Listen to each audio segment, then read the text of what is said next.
Las 7 palabras de Cristo en la Santa Cruz, una reflexión de Semana Santa presentada por el Arzobispado de Arequipa. Primera palabra: Padre, perdónalos porque no saben lo que hacen. Evangelio según San Lucas, capítulo 23, versículo 34. Por Padre Alberto Ríos Neira, Vicario General de la Arquidiócesis de Arequipa. Primera palabra de Cristo en la cruz: Padre, perdónales porque no saben lo que hacen. Lucas capítulo 23, versículo 34. Meditaremos estas palabras de Cristo en la cruz en el contexto del lema de nuestra arquidiócesis para este año, año del fortalecimiento de la familia. El contexto es importante recordarlo. El Señor Jesús el Jueves Santo instituyó la Eucaristía, el sacramento del orden y el mandamiento del amor expresado en el servicio del lavatorio de los pies. Ese mismo día fue a rezar al Monte de los Olivos, allí se prepara en oración. Luego viene la traición de Judas Iscariote y los que lo apresan, la huida de sus mejores amigos, los apóstoles, el juicio religioso por el que se le condena como blasfemo cuando proclama públicamente que es el Mesías, el Hijo de Dios. Así también lo hace ante Caifás y el Sanedrín, juicio que no se podía hacer de noche y sin posibilidad de defensa. Antes fue golpeado por el soldado en la cara durante ese falso juicio por las autoridades religiosas de Israel. Apresado en la noche y encadenado, así esperó el día siguiente. El viernes en la madrugada fue llevado a Poncio Pilatos para el juicio político. No se le podía matar por declararse Mesías y Dios. Recordemos que los romanos eran politeístas e idólatras.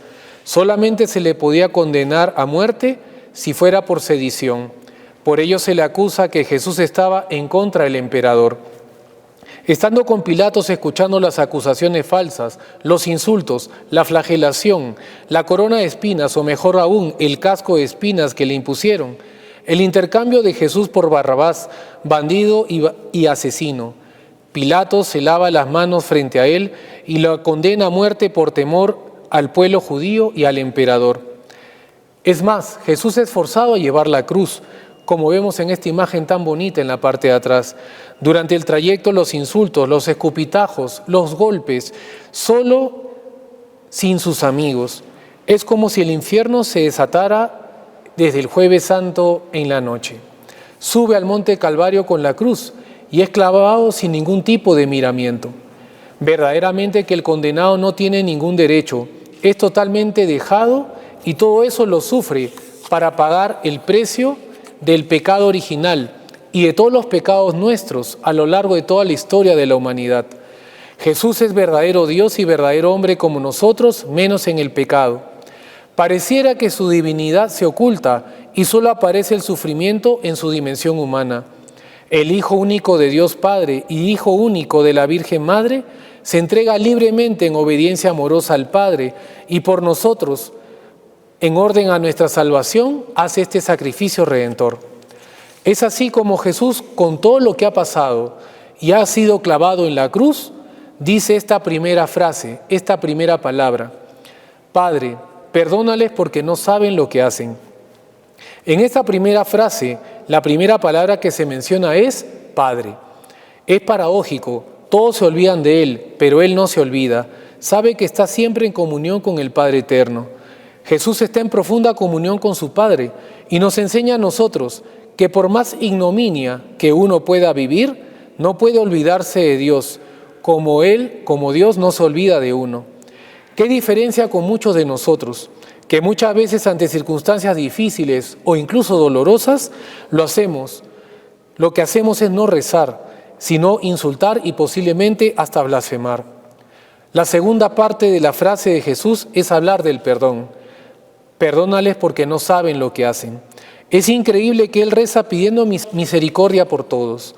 Primero pidiendo por los que están implicados más directamente, de manera material, con su pasión, muerte y futura crucifixión anterior. Pero también reza al Padre Eterno por todos nosotros, que somos pecadores, que también estamos implicados en la muerte redentora del Señor Jesús, porque todos hemos pecado y esa es la causa de todos los males. El Señor Jesús nos enseña en esta frase que primero siempre hay que rezar, que es importante tener una vida espiritual profunda e íntima con Dios, y en particular en los momentos más difíciles que podamos tener. Recordemos que siempre es fundamental vivir en gracia y en comunión con Dios. El demonio siempre va a atacar cuando estamos más frágiles. Recordemos la frase del Señor Jesús: velad y orad para no caer en la tentación. Y el perdón. ¿Cómo vivir el perdón si no es de la mano de Dios, experimentando la misericordia de Dios? No se puede perdonar a otros si primero uno no se experimenta perdonado por Dios. Recordemos que Dios nos perdona en el sacramento de la confesión. Si lo necesitas, no dudes en buscar el sacramento. Y en este año de fortalecer la familia, la oración y el perdón es fundamental. Recordemos esa frase: familia que reza unida permanece unida. ¿Rezas de manera personal? ¿Rezas de manera familiar? Finalmente, el perdón. Busquemos el perdón en la familia. Todos tenemos defectos, todos tenemos a veces pecados entre nosotros. Recurramos a la confesión, al perdón entre nosotros. Este es el día de la reconciliación. Que la Madre del Señor Jesús nos acompañe siempre a ser familias de oración y de perdón, oración y confesión. Padre, perdónales porque no saben lo que hacen.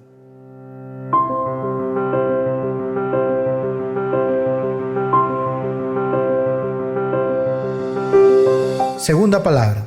Yo te aseguro, hoy estarás conmigo en el paraíso. Evangelio según San Lucas, capítulo 23, versículo 43. Por el Padre Carlos Morales Lacherre, párroco de la parroquia Santísima Cruz, Acequia Alta, Caima. Yo te aseguro, hoy estarás conmigo en el paraíso. Tal vez pensar en Jesús crucificado al lado de dos malhechores nos trae a la mente el hecho que nuestro Señor nos ha amado hasta el extremo de descender a nuestra dimensión de pecado y no ha tenido reparo en, como dice San Pablo, hacerse pecado por nosotros.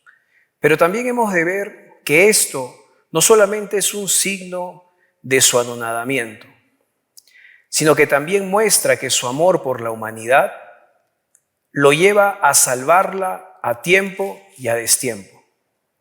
Jesús, desde el púlpito de la cruz, sigue llamando a todos a seguirle a su reino.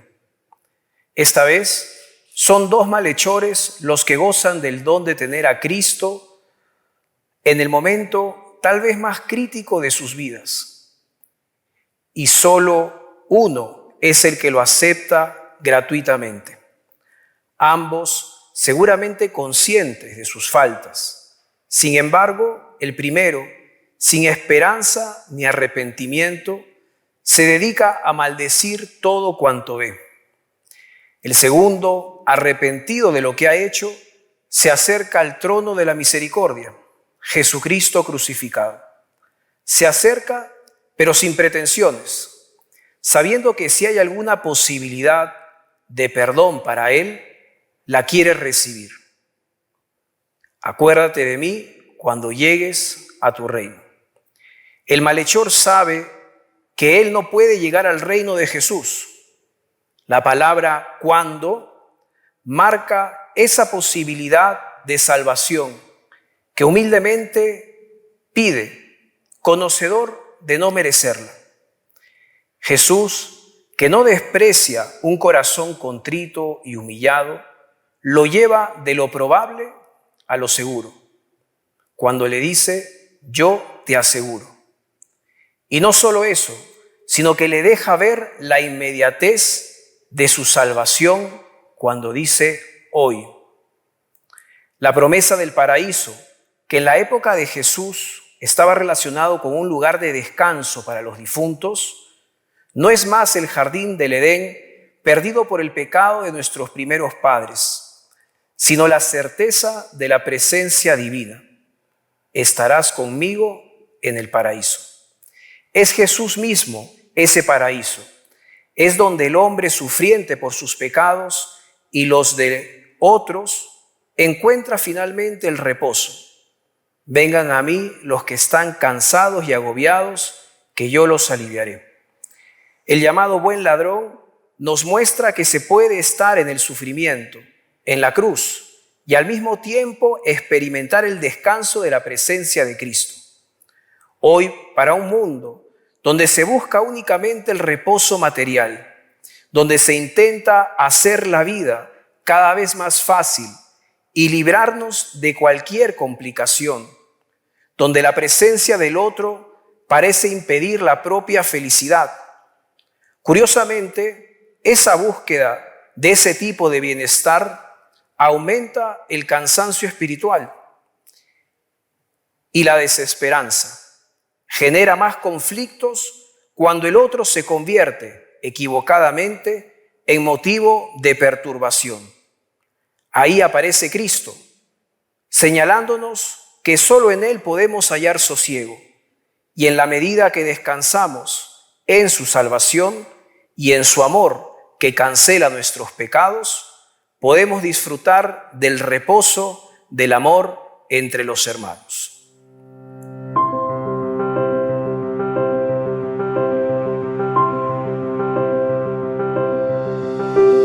Tercera palabra. Mujer, ahí tienes a tu hijo. Hijo, ahí tienes a tu madre. Evangelio según San Juan, capítulo 19, versículos 26 al 27. Por el padre Edgardo Ocola Manrique, canciller de la Arquidiócesis de Arequipa.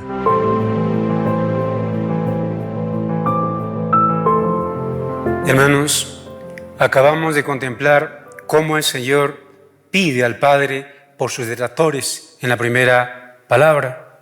La segunda palabra, Jesús rescata a Dimas, que con arrepentimiento de corazón pide perdón a Dios, y el Señor le regala la vida eterna. Ahora, en el Evangelio de San Juan, en el capítulo 19, del 26 al 27, contemplamos una escena muy dolorosa. Jesús ante su Santísima Madre. Si uno, en su experiencia personal, en nuestra vida diaria, en lo que vamos experimentando a lo largo de nuestra vida, si a un hijo se le va a la mamá, es un dolor inmenso, terrible, muy fuerte. Y eso duele el alma porque traspasa el corazón el ver partir a una mamá. ¿Te imaginas en este momento cuando Jesús ve a su Santísima Madre y María ve a su hijo en la cruz, en el patíbulo de la cruz, sufriendo ese dolor indescriptible como madre? Ahí uno puede mirar y contemplar cuán fuerte fuiste, Madre bendita, para resistir aquel dolor tan grande, tan fuerte. Mis hermanos, aquí rescatamos en nuestra Madre Celestial esa firmeza, esa fortaleza. ¿De dónde la sacó? La sacó de esa fe firme y fuerte que guiaba su corazón, de esa confianza plena en Dios nuestro Padre. Jesús mira a su Santísima Madre lleno de sangre, lleno de dolor, y a la vez seguramente que en ese corazón divino le decía: Madre, gracias porque me cuidaste desde el vientre. Gracias porque me cuidaste en mi infancia, en mi juventud.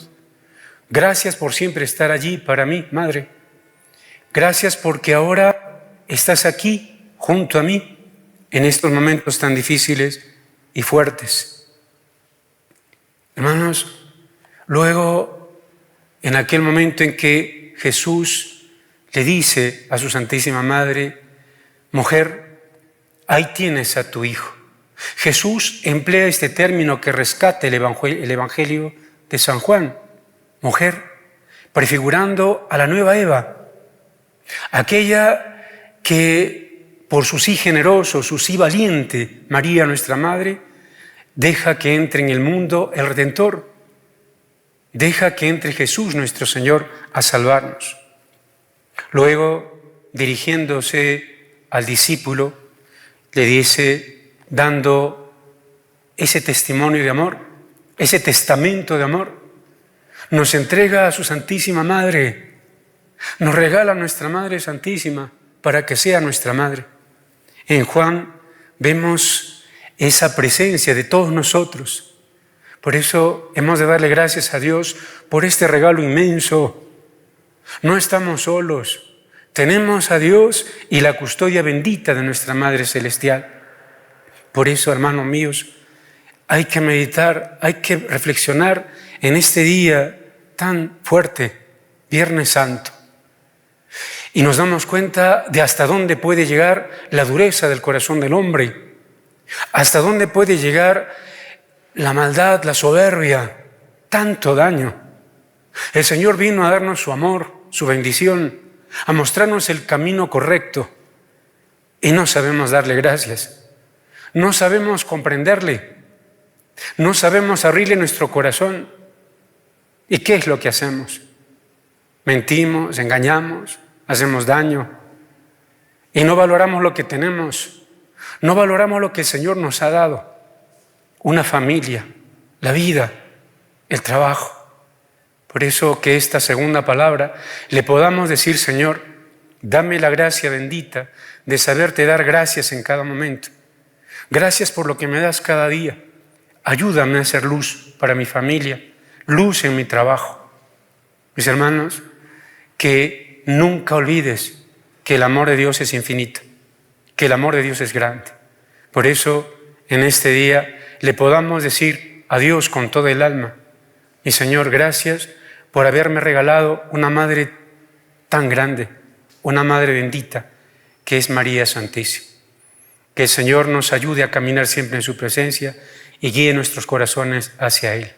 El Señor nos bendiga, nos guarde de todo mal y nos lleve a la vida eterna. Amén.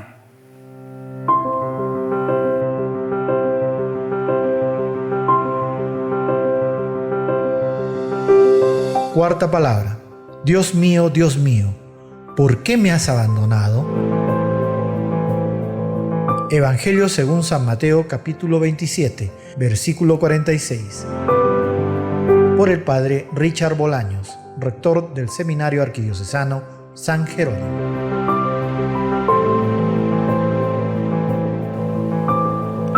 Dios mío, ¿por qué me has abandonado? Después de que Jesús fue crucificado, los evangelios de Mateo y Marcos describen que desde el mediodía hasta las 3 de la tarde hubo tinieblas sobre toda la tierra.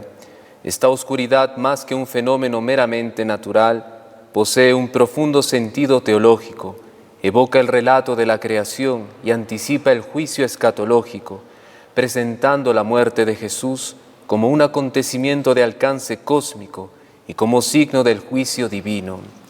A diferencia de otros crucificados que van perdiendo sus fuerzas hasta desvanecerse en la cruz, Jesús lanza un fuerte grito citando el inicio del Salmo 22.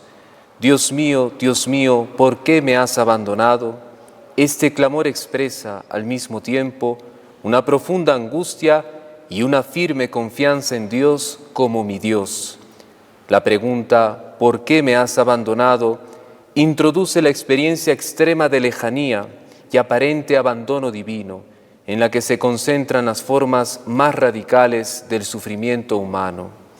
A la luz del Salmo 22, el sufrimiento de Jesús en la cruz aparece como una experiencia total que abarca lo espiritual, lo físico y lo social. Es el abandono sentido de Dios, la burla y el desprecio de quienes lo rodean, el aislamiento progresivo y la soledad extrema. Su cuerpo es descrito mediante imágenes de desintegración, agotamiento de las fuerzas, sed intensa y descoyuntamiento de huesos, mientras sus enemigos lo cercan como fieras, simbolizando una amenaza constante de muerte.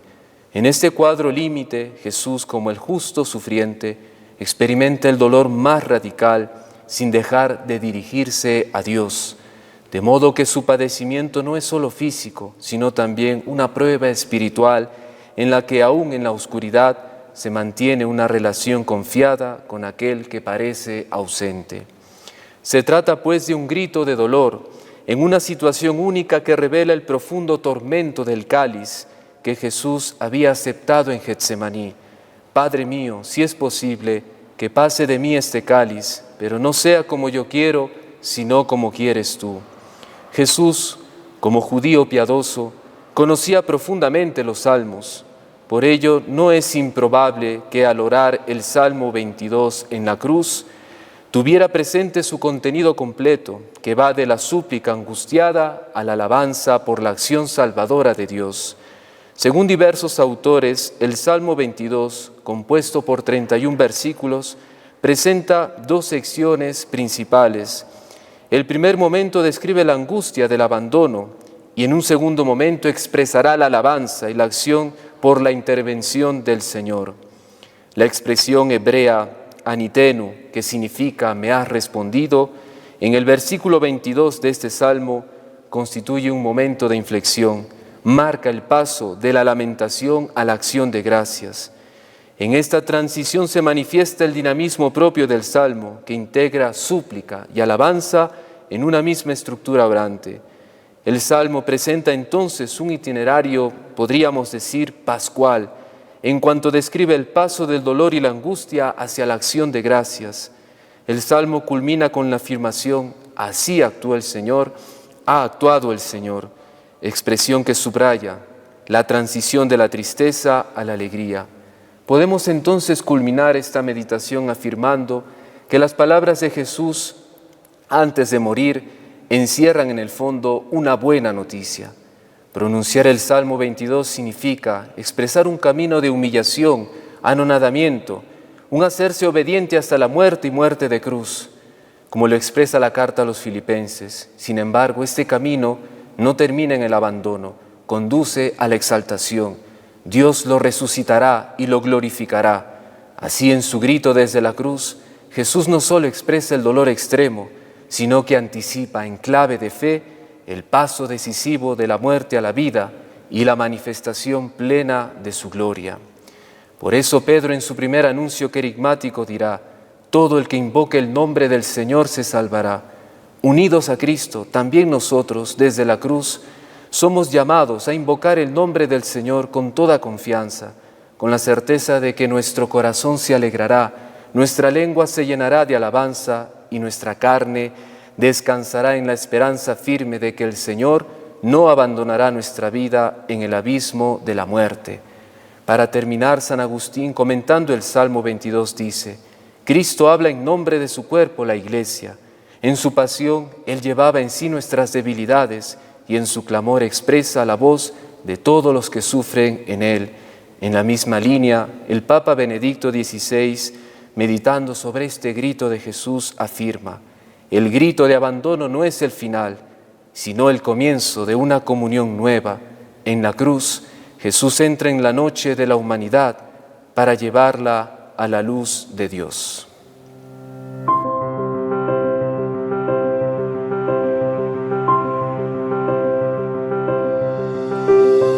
Quinta palabra, tengo sed.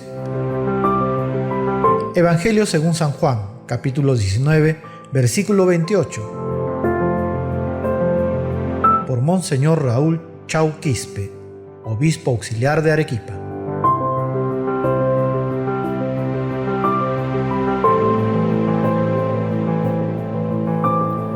Queridos hermanos y hermanas, hemos llegado a la quinta palabra. Sabiendo Jesús que ya todo estaba cumplido para que se cumpliera la Escritura, dice, tengo sed. Había allí una vasija llena de vinagre. Sujetaron a una rama de hisopo una esponja empapada en vinagre y se la acercaron a la boca. Jesús, nuestro Señor, dice que tiene sed. Lo vemos en la cruz desangrándose. Lleva horas soportando un sol abrasador sin beber una sola gota de agua. No se trata de una sed metafórica. Ha perdido muchísima sangre. Está abrasado por la fiebre. Se muere de sed.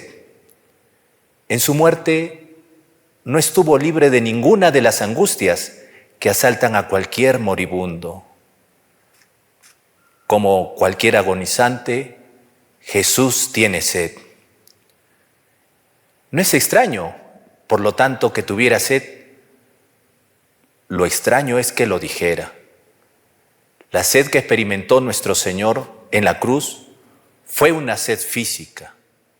Expresó en aquel momento estar necesitado de algo fundamental, tan elemental como es el agua, y pidió, por favor, un poco de agua, como hace cualquier enfermo o moribundo. Jesús quiere hacerse así solidario con todos los que necesitan y piden un poco de agua. Y es hermoso pensar que cualquier ayuda prestada a un moribundo nos hace recordar que Jesús también pidió un poco de agua antes de morir. Pero no podemos olvidar el detalle que señala San Juan. Jesús dijo, tengo sed. Jesús habló en esta quinta palabra de su sed, aquella sed que vivía Él como nuestro Redentor. En aquel momento de la cruz, el Señor está realizando la redención de los hombres. Pedía otra bebida distinta, tan diferente al agua o al vinagre que le dieron. 2 años antes, Jesús se había encontrado camino a Jerusalén, en Samaria, junto al pozo de Sicar, a una mujer, a la que había pedido de beber. Dame de beber, le dijo. Pero el agua que le pedía no era la del pozo, era la conversión de aquella mujer. Ahora San Juan, que relata este pasaje, quiere hacernos ver que Jesús tiene otra clase de sed. Es como aquella sed de Samaria. La sed del cuerpo con ser grande, dice Santa Catalina de Siena, es limitada. La sed espiritual es infinita. Jesús tenía sed de que todos recibieran la vida abundante que Él había merecido, de que no se hiciera inútil la redención, sed de mostrarnos a su Padre Dios, sed de que creyéramos en su amor, sed de que viviéramos una profunda relación con Él, no marcada simplemente por normas externas, sino de una necesidad que nos hace estar unidos y en comunión con Él. Sed de que el fuego que traía el Espíritu Santo llenase a todos. Sed de hogares cristianos, donde los esposos se quieren de verdad y sean verdaderos compañeros que se ayudan a vivir la santidad. Sed de jóvenes que no sean del montón, que vayan contracorriente, jóvenes de oración y de coraje, jóvenes que sean auténticos, que no se dejen llevar por paraísos ilusorios, que después lo único que traen son sufrimientos y lágrimas. Sed de empresarios, de trabajadores, de políticos honestos, que se preocupen por el bien común, que ayuden a los que sufren, a los más necesitados. Sed de una transparencia para que, dejando de lado intereses mezquinos, vean cuánto bien se puede hacer para mejorar la vida de los demás. Nosotros los cristianos necesitamos tener sed de una vida espiritual intensa, no mediocre, no acomodada a los criterios del mundo. Es difícil hoy en día ser cristiano, claro que sí, pero pidámosle al Señor que nuestra vida espiritual vaya unida a nuestro comportamiento ante los demás. Cuando biológicamente hay un medio contrario, duro, difícil, con un mínimo de vitalidad no se puede sobrevivir. Cuando vienen las epidemias, con una salud deficiente, con una baja alimentación, tampoco se puede sobrevivir. Lo mismo ocurre con el espíritu. Cuando el ambiente es difícil, como el que vivimos ahora, cuando el ambiente es poco favorable a expresar libremente nuestra fe con mínimos espirituales, con mínimos vitales, no se puede sobrevivir. Hay que estar más llenos que nunca por dentro, queridos hermanos. Hay que tener sed de gracia, de Eucaristía, de oración, sed de tratar y de escuchar a Dios. Y para ello es fundamental el silencio, el poder contemplar a Dios cara a cara. Jesús, en una de sus bienaventuranzas, dice: dichosos los que tienen sed, porque ellos serán saciados. Queridos hermanos, que tengamos siempre sed de Dios, que actuemos rectamente, siguiendo a cabalidad las enseñanzas de Cristo Jesús. Y así, el día en que nos encontremos delante del tribunal de Dios, podamos escuchar: siervo bueno y fiel, pasa a la casa de tu Señor.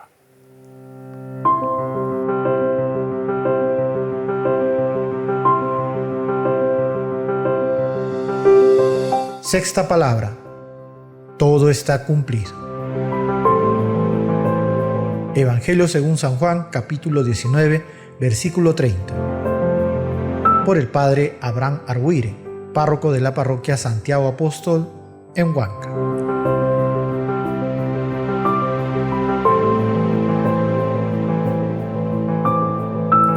Sexta palabra, todo está cumplido. Del Evangelio según San Juan. Jesús, cuando tomó el vinagre, dijo: todo está cumplido. E inclinando la cabeza, entregó el Espíritu. Estamos ante los últimos instantes de la pasión del Señor y Él ha dicho esta palabra: todo está cumplido. Él sabe que está haciendo la voluntad de su Padre. Él sabe que no está muriendo en manos del azar ni en manos de un destino trágico. Y toda su vida ha vivido así el Señor, haciendo no su voluntad, sino la voluntad del Padre. Ha vivido de la comunión íntima con su Padre, del amor hacia Él y del amor que recibía de Él. Él mismo ha dicho en el Evangelio de San Juan: el Hijo no puede hacer nada por su cuenta, sino lo que viere hacer al Padre. Ha dicho Él: yo no busco mi voluntad, sino la voluntad del que me ha enviado. Ha dicho también: yo hago siempre lo que a Él le agrada. Así vive el Señor, vive con los ojos fijos en su Padre, con su corazón en el Padre, vive del amor de su Padre. Cuando multiplica los panes en el Evangelio de Lucas, dice el evangelista: alzando los ojos al cielo. Así vive Jesús, mirando constantemente a su Padre. Cuando cura al sordomudo en el Evangelio de San Marcos, dice algo similar: fijando los ojos en el cielo. Así es como vive el Señor, haciendo la voluntad del Padre. Este es el alimento del que vive Él. Él mismo lo ha dicho en el Evangelio de San Juan, cuando dialoga con sus discípulos, después de encontrarse con la mujer samaritana.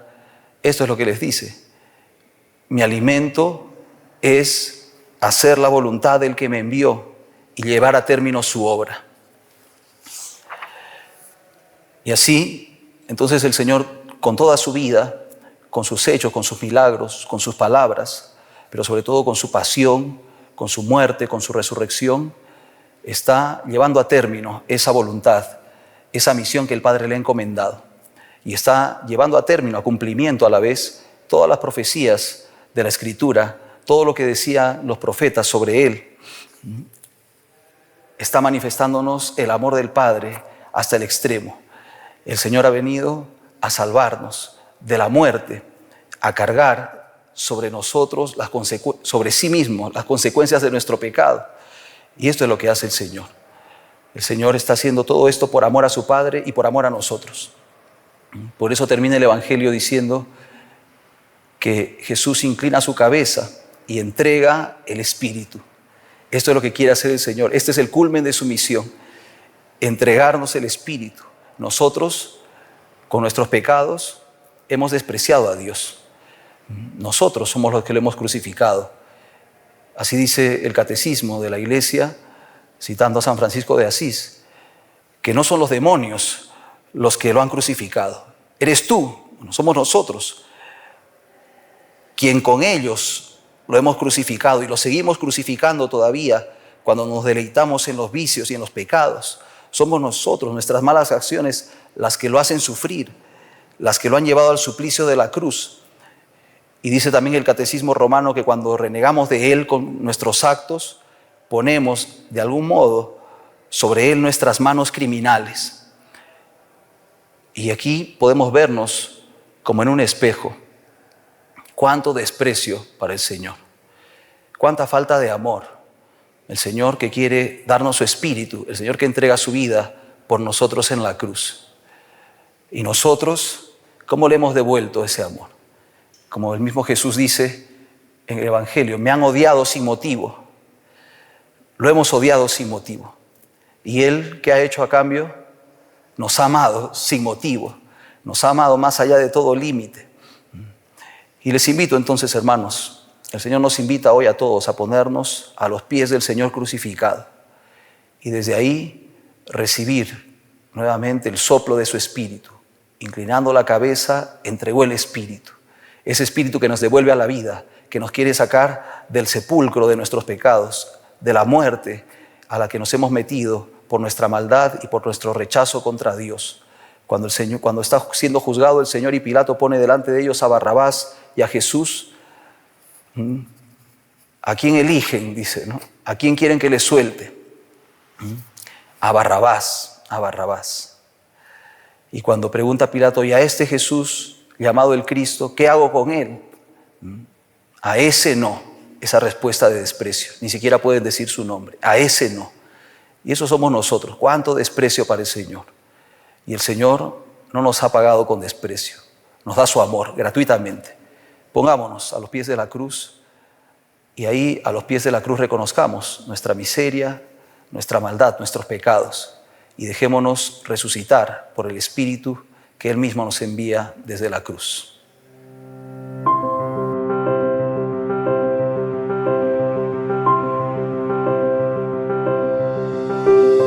Séptima palabra. Padre, en tus manos encomiendo mi espíritu. Evangelio según San Lucas, capítulo 23, versículo 46. Por Monseñor Javier de Río Alba, arzobispo de Arequipa.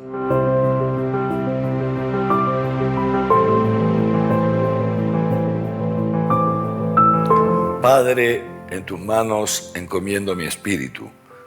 Son las últimas palabras de Jesús en la cruz antes de dejar este mundo, según nos las transmite el evangelista Lucas. Padre, en tus manos encomiendo mi espíritu.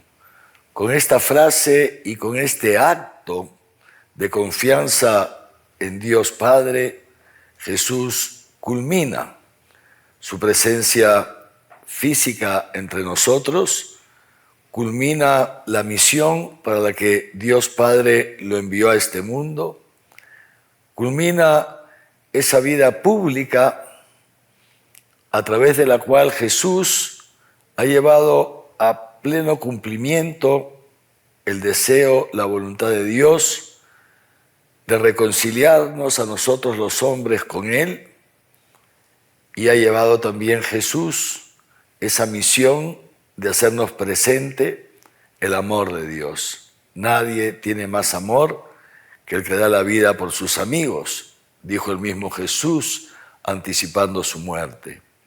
Jesús, pues, que vino a este mundo para llevar a plenitud la ley, la Torá, el amor, y lo lleva a plenitud en su propia carne, en su propia vida. Sin embargo, muere así, crucificado, muere incomprendido por nosotros los hombres.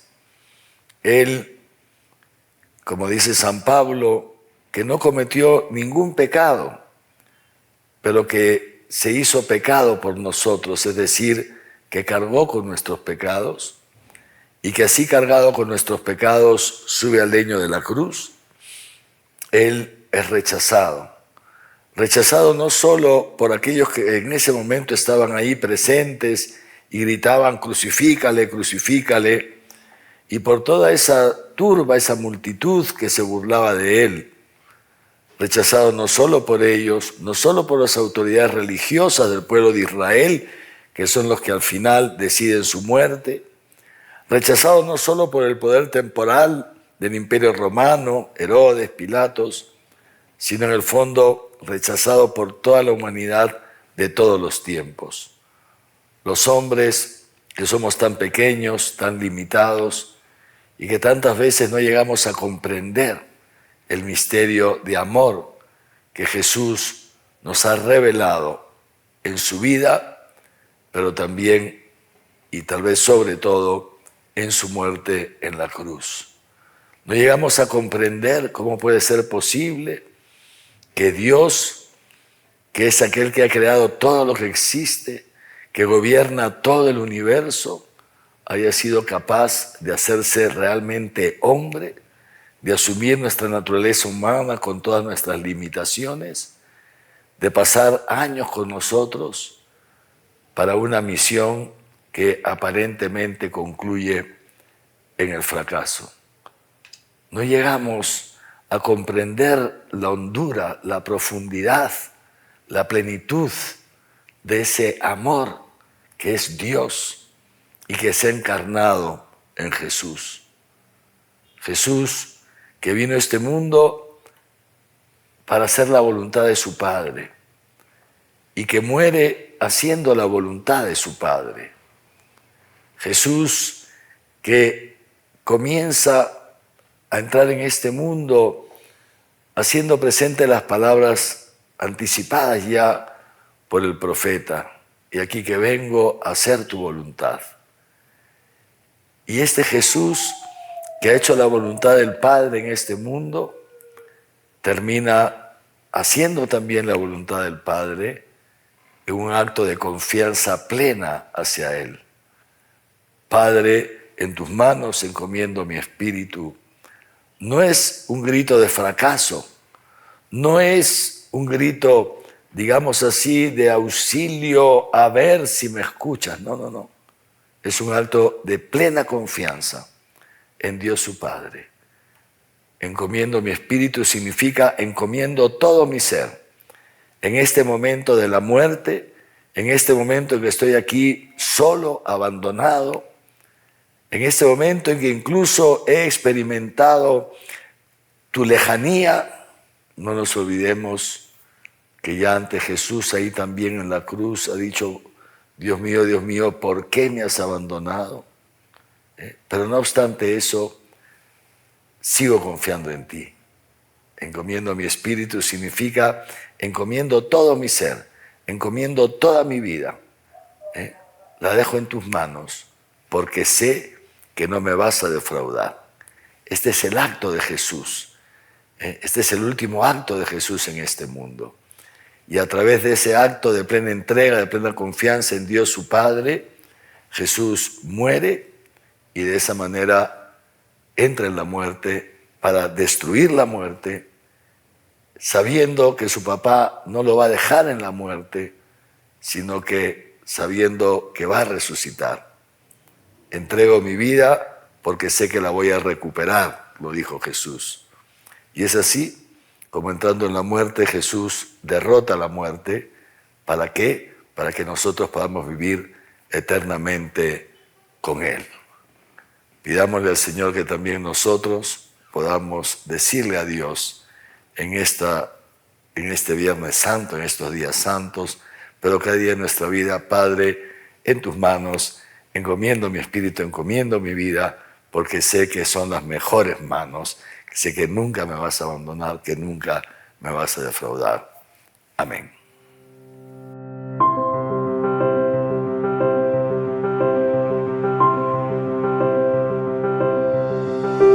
Las 7 palabras de Cristo en la cruz, una producción del Arzobispado de Arequipa en colaboración con Nuestra Señora del Encuentro con Dios Producciones y este medio de comunicación social. Semana Santa 2026.